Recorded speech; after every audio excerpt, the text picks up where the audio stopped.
actually the next bottle cap record, the next runner record was the bottle caps. Okay, right. And recorded in '85. Okay.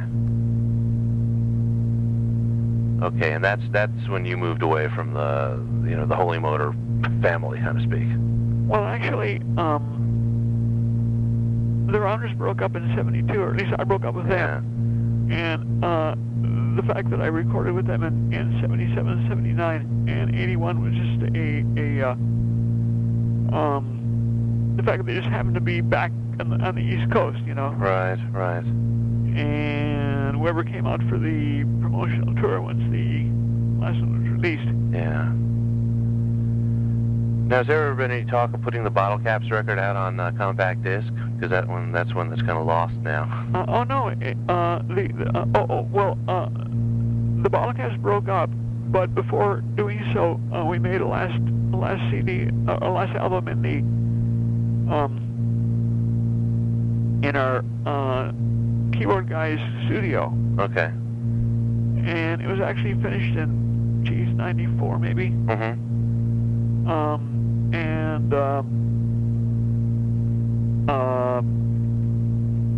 Ronder's going to do it. In fact, the whole thing is finished. Oh, uh-huh. The album's done, and the mastering is going to happen in about a week or so. Oh, that's great. And the package is totally done. The liner notes and the cover and everything. So that's supposed to be coming out in sometime next year. Not sure exactly when. Uh-huh. Hopefully in the first half of next year. Okay. So you said earlier on that you have good feelings and some questions about the label. What concerns do you have about the way Rounder Records operates and how things have developed over the years? Oh, concerns. Well,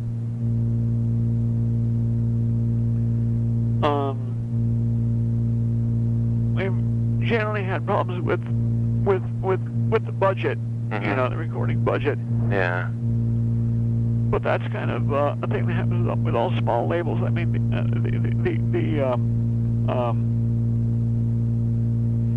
recording budget that we got for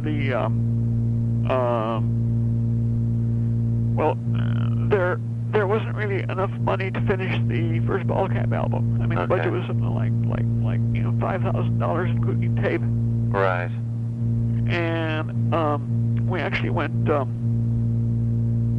over budget $1,500, and we actually had to scrape together the money to finish it ourselves. Mm-hmm. And but the same thing happened with the next Bottle Cap album on Homestead. Again, It was a $4,500 to $5,000 budget, and again we went over by about $1,500, and again we had to do it ourselves, so that the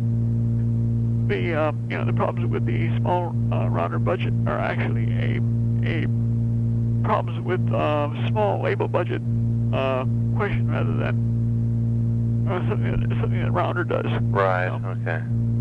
Because, like I say, the Homestead situation was identical down to the down to the dollar as far as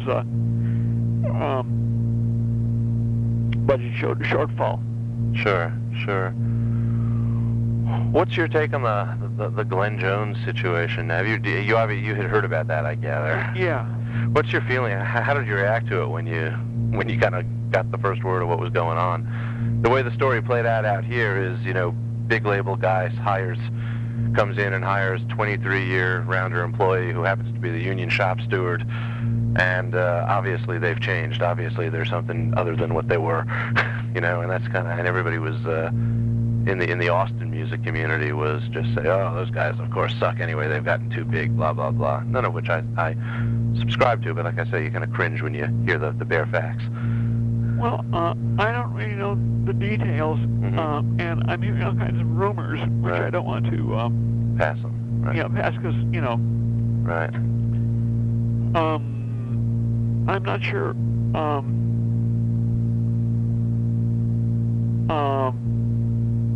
whether I don't know where Rounders actually going. I don't know whether they're going to. They were talking about apparently merging with a bigger company. Mm-hmm. But what exactly is the status of that? Do you know? Yeah, they've settled it, and each side is prevented from discussing the terms of the settlement. But the obvious, obviously they paid Glenn Jones a sum of money, and he dropped his claim for reinstatement. So God knows, I have no idea what they gave him. I assume it's enough to keep him comfortable for a while he seeks other employment and presumably other like things like health benefits and stuff like that. Okay. What's happening with Rounders merger? Is another company buying them? I have no idea. I was going to ask you about that. That's something I do not know about.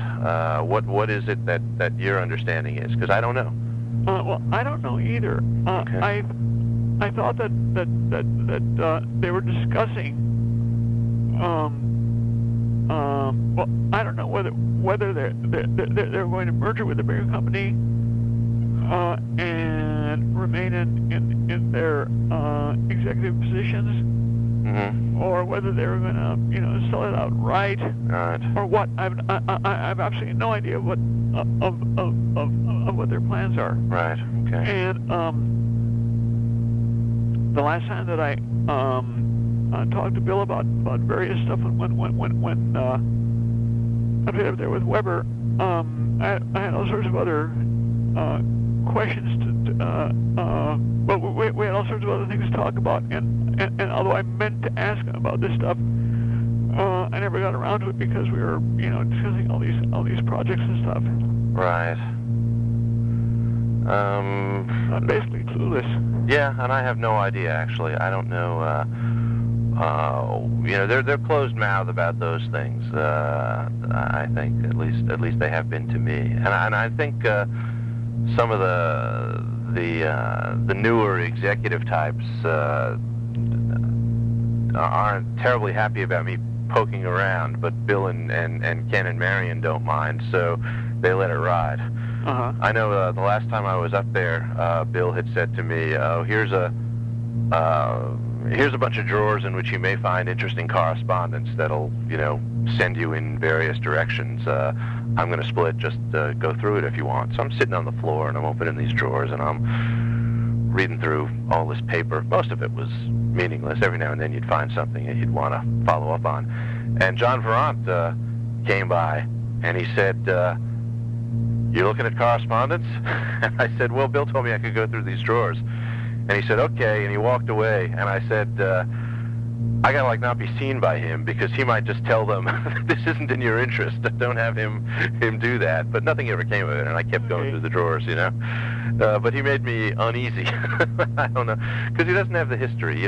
Bill and Ken and Marion, I think, are interested in telling their history, and I don't know that John cares as much about that. I could be wrong. I just don't know. Well, my feelings about him is that he's a regular company guy with regular company interests. Yeah. And as opposed to the visceral one, which the original Rounders have. Right. Yeah. Has he had anything to do with your continued involvement with the label? Do you deal with him very much? No, he's in charge of contracts, I think. But, right. Or actually, he was, but someone else is now. Right. I've never really had any dealings with him. Yeah. Now, that's one thing that I know has changed. I gather that the Rounder contracts with artists are very different than they were back in the 70s. Is that something you've seen? That they're much more, standard industry contracts? Yeah. Yeah. And has that been something that's been difficult for you? I know Tony Trischka told me that when he did his last record, it was the first time in his almost 30-year association with the label that he went and hired a lawyer to try and negotiate some of his contract points. Uh-huh. He said, it never even occurred to me to do that before, and this time I looked at this document and I said, I got to get some advice. Right. Has that been anything like that ever struck you about the dealings, that they're just changed? Well, I've never been very good at the legal end of music. Right. I mean, legalese is designed to have a soporific effect, you know. Yeah. And it works really well with me. I mean, if I look at a contract within about by the third sentence, I'm all the stilted legal language kind of turns me off, and I feel like I've been, like I'm half asleep and Right. with a head full of cotton.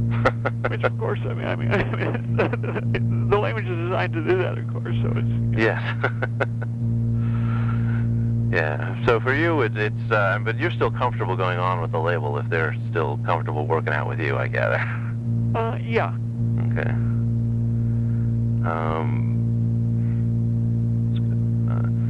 Now you've been playing around New York with somebody else lately, right? What's the I've name been of with your? Gary Lucas since Right. 94. Okay. And what's the band name that you've been using? Is it the Dutels? The Dutels, right. DU-TELS. Right. And has there been any talk about doing that on Rounder at all? I know you've done some recording, haven't you? Well, we did a record which is coming out on the Knitting Factory label. Okay. Well, hopefully it's coming out on the Knitting Factory label. It depends on what the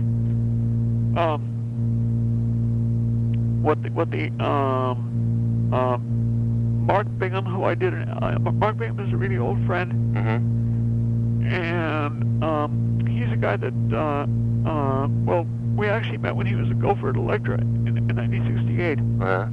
But he was 18 at the time, and I didn't really, we didn't become friends. But I met him again in '75, and we've been really close ever since. Okay. And one of his best-known projects is the Out of Time album by R.E.M. Okay. And in fact, he's responsible for a lot of the songs. Okay. Which he got no credit for whatsoever. I mean, technically speaking, he's the producer, and he's credited with vocal and string arrangements. Okay. But well, the reason that album, I personally like it better than anything else they've ever done. I mean, in terms of quality of songs and difference between the songs, Okay.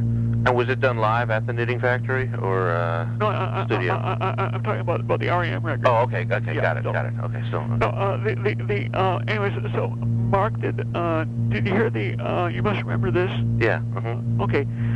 He produced that one as well as did the arrangements for it. Oh, okay. And he produced the Dutels album as well. And we recorded it actually in about 95 or 6. And it was sort of been floating around looking for a home ever since. Yeah. And Gary's last CD on the Knitting Factory label did really well. And so they wanted another product to follow up with. Right. Which is why suddenly there's the interest in it. And Rounder waived the exclusivity clause for it. Okay. Because a Dutels show will bring approximately 1/5 to 1/8 a Rounder audience, I see. So we're a lot more marginal. I would like to to expand our audience. Right. And the CD will definitely help that. Now, is Rounder uninterested in putting that out or distributing it? Well, they're not interested because they're doing the Bottle Cap CD, and then they're doing a second Holy Motor Rounder album, which is partially done. Okay. So there are already two projects in the future, and they're also doing a compilation of Rounder Hurley clamp tones. Okay. To correspond with their 30th anniversary. Right. So they've actually got 3 Three projects. going on right now,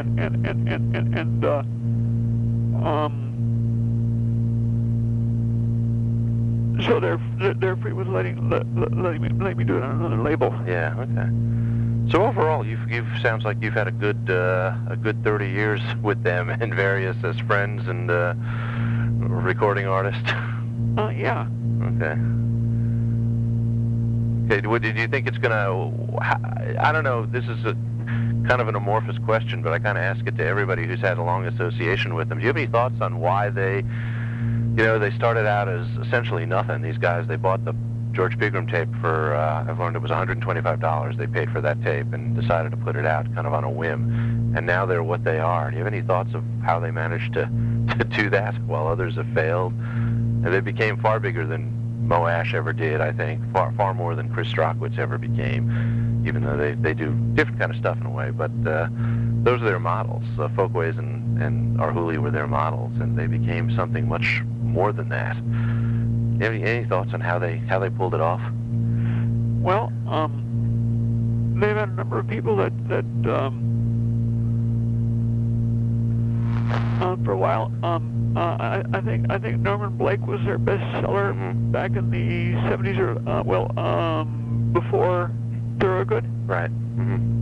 And at this point, Alison Krauss does right, extremely well. Yeah. And it's been a case of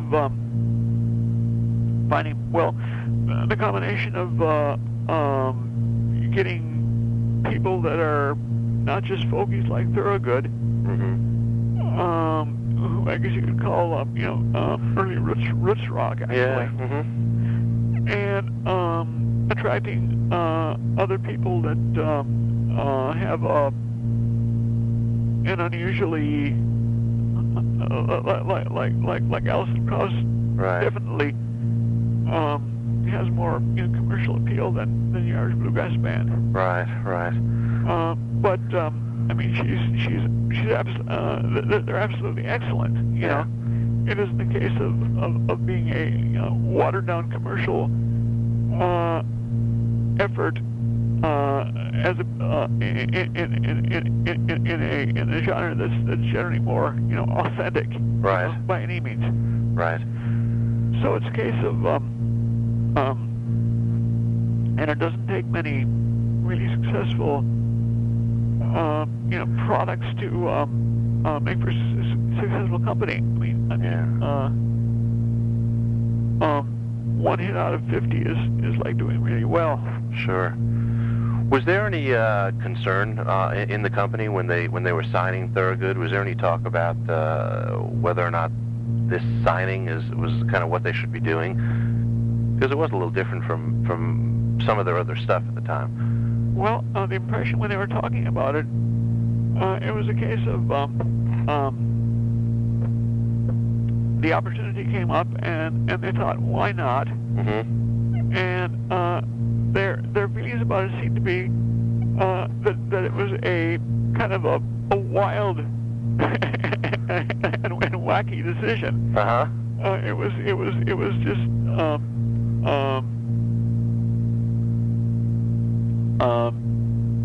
they seemed to feel that it was a neat and amusing thing to decide to do. Okay. Partly it was the fact that they were warming up to actually considering the fact that they were distributing the Armstrong and the Diablos in. Right. But of course that was by that time doo-wop was becoming kind of a retro thing, kind of like which would make it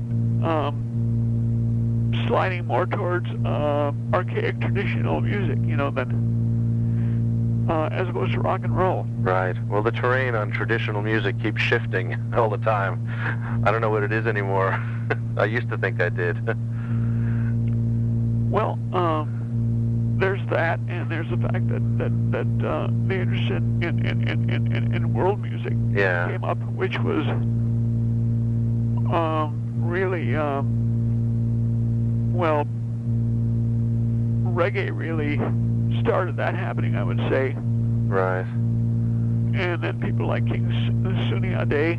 Mm-hmm. So it was a case of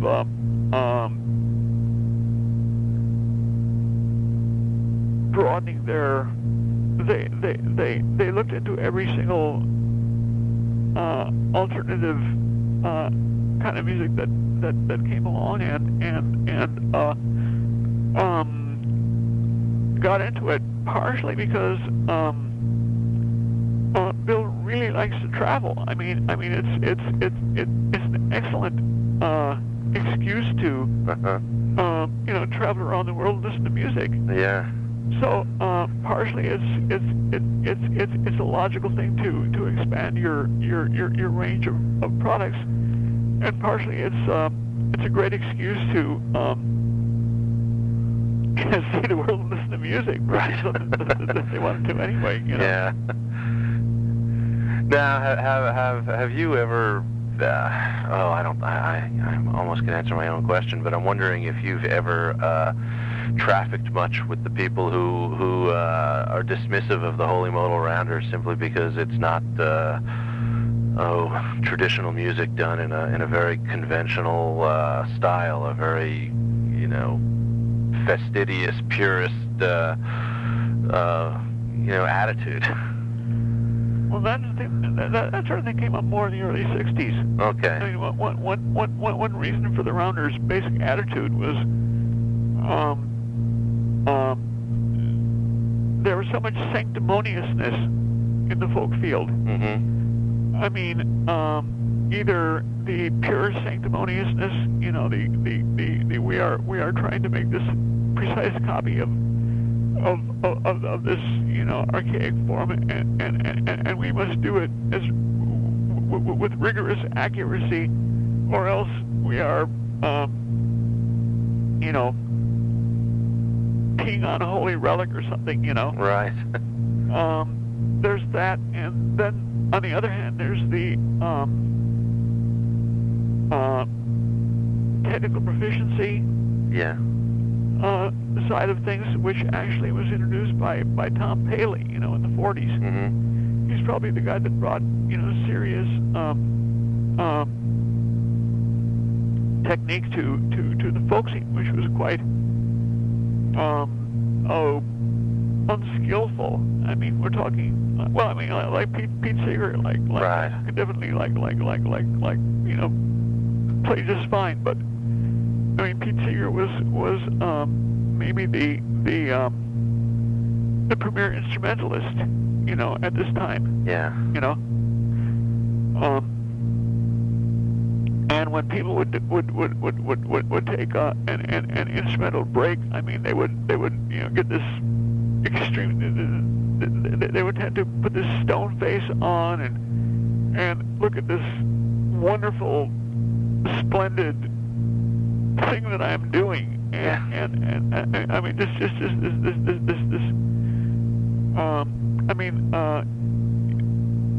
instrumental work was generally done with a sense of pompous preening. Yeah.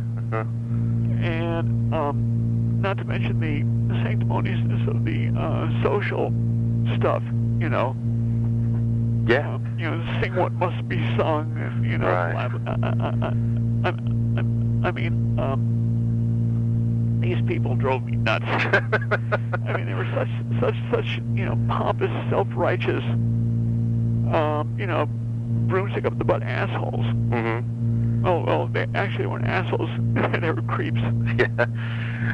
But did you meet other musicians whom they respected? Musicians from the Southeast, and play with them and find that their attitudes were the same or different? Well, the New Lost City Rounders were really very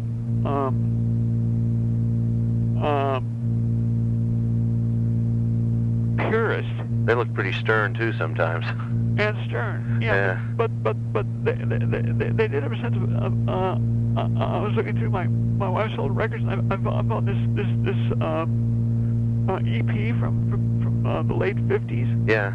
In which they all have different, the three of them take on different names, and they call it, and this is called a different band. Oh, really? I didn't know that. Yeah, I mean it's sort of like a parody of the New Orleans City Ramblers. And back in 58,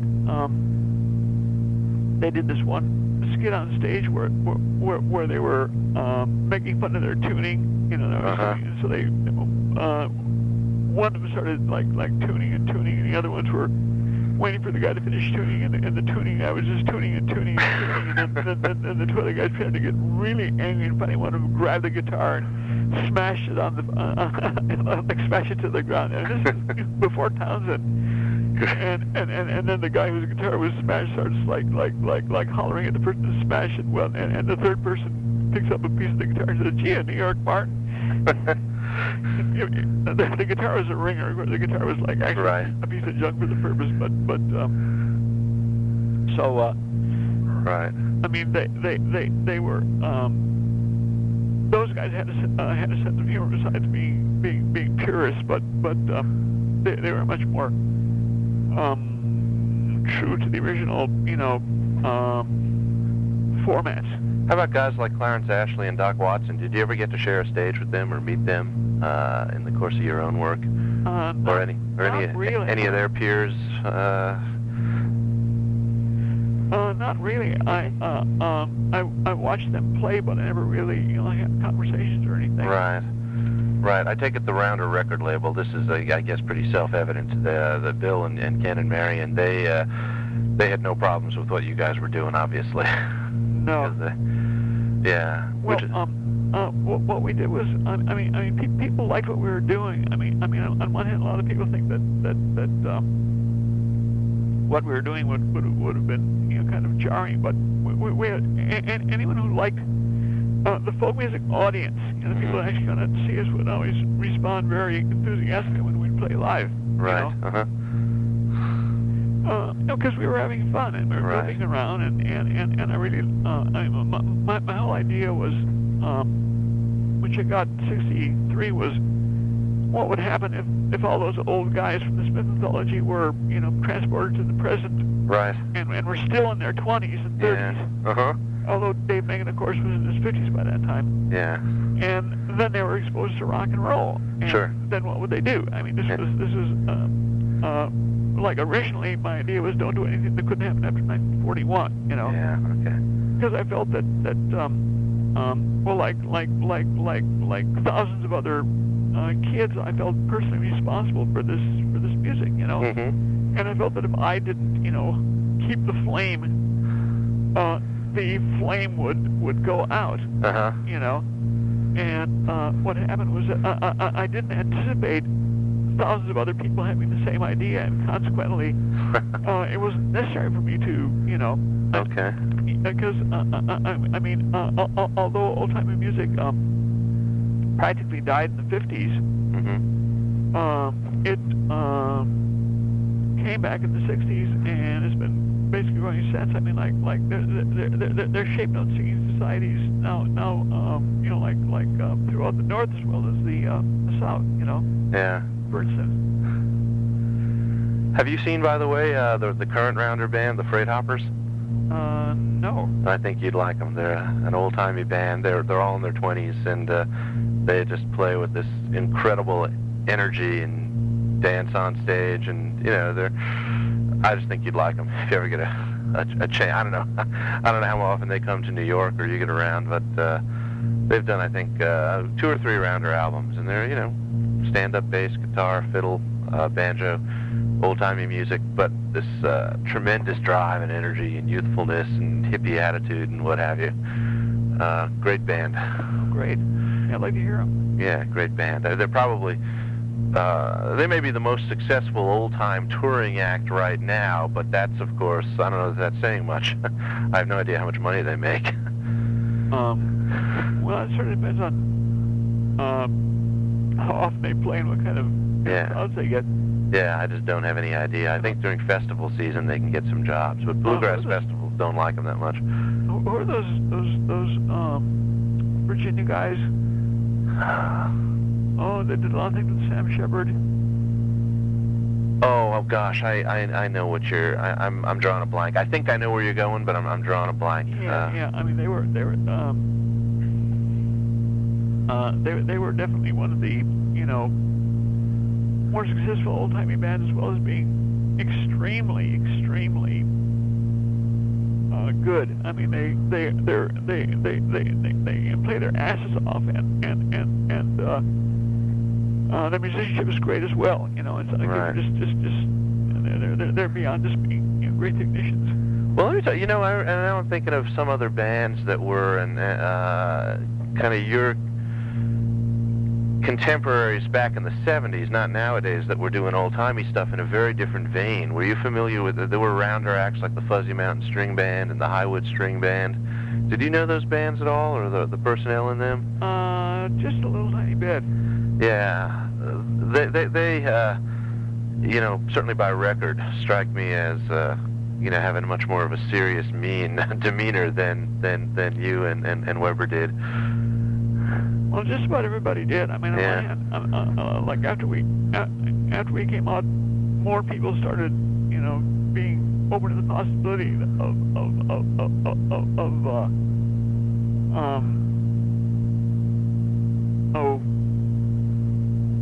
having fun or being fun or something like that. Right. Whereas beforehand, it was a totally foreign concept, It was scholarly as opposed to entertainment. Right. Yeah. Of course, what it was supposed to be was entertainment. Well, I mean, Doc Smith's Chaving Horsehair Pullers. I mean, look at the bands that were being emulated. I mean, they were a bunch of a bunch of wacky hillbillies. Right. Now, how'd you? I take it at some point you realized that the record label was named after your band. Do you remember learning that or reacting to it at all? Well, yeah. Well, I noticed that when I first saw the name. Okay. Did you ask them if that was the case? Did they tell you, "Oh, we named our label after your band"? Well, actually, it was in part. That was part of it. Yeah, part of it. Ken has this 3-part thing, I guess, he goes through. Right. Including records around. Right. But I guess 30 years on, that's probably a pretty cool thing to have influenced. Yeah.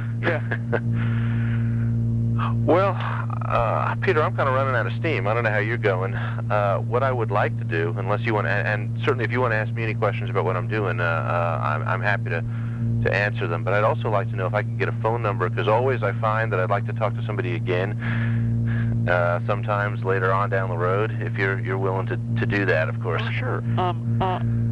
Absolutely. My work is 212-366 2095. 95, okay. And I'm here from 9 to 5. Okay. Coincidentally. Okay. And I would like to, if any of this you're going to use it, if I could look at Any quotes? Yeah. Yeah, no problem. Because I find that very, very often things get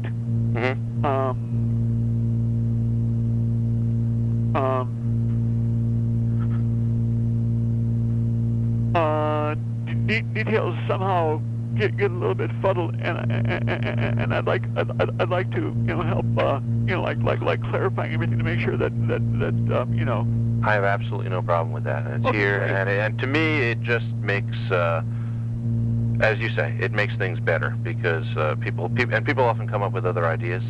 They say, "Oh, I should have gone further along on this point."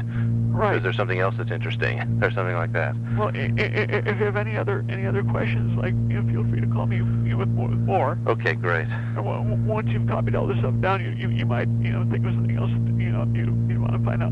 And that's great with me. Right, and that's good. That's one of the things. I am hopelessly far behind on transcribing these things. I try and do some of it, even if it's a short while every day. But one of the, I've been doing so many interviews that, and I've got a lot of it transcribed. But what do secretaries charge for like freelance secretaries? I've thought about it, but never looked into it, because I fear that it would be just too much.